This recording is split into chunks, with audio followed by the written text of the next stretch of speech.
It is the next class of arguments in discrete mathematics. Here the question is, show that the following argument is fallacy. The equation is P implies Q, comma, not P, argument not Q. So for doing arguments, we first of all must know the concept of argument, which I had discussed in last topic also. The argument says whenever premises are true, conclusion should also be true in the similar rows. If it is, then it is called tautology, or well, it is valid argument. If it is not, then it is called fallacy. So similarly, the propositions given here before argument sign are called premises. So here P implies Q, comma not P are premises, and conclusion is not Q. So we will make the truth table first. We must know how to make the truth table of P implies Q. After that, we will check the premises are true in which row. So we will check not P and P implies Q. We can see in the table both the premises are true in row 3 and row 4.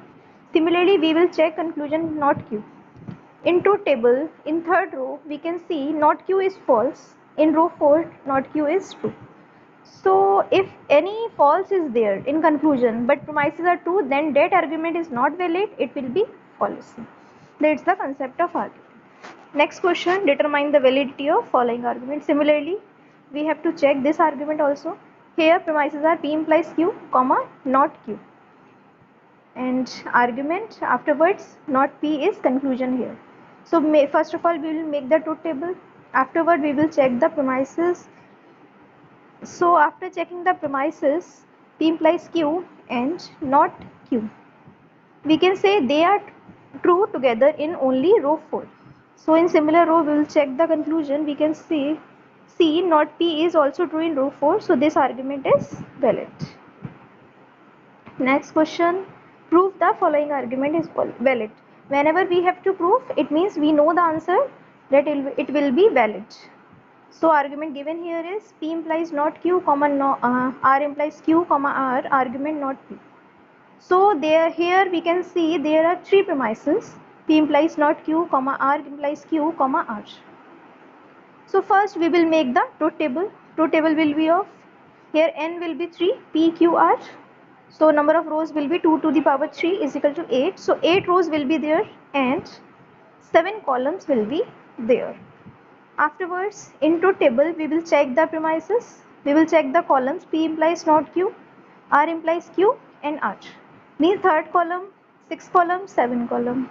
After checking premises in third column, 6th column, 7th column, we can see they are together true. They all are jointly true in row 5.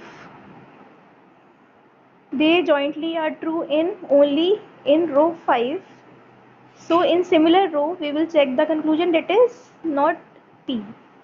We will check not P in 5th row.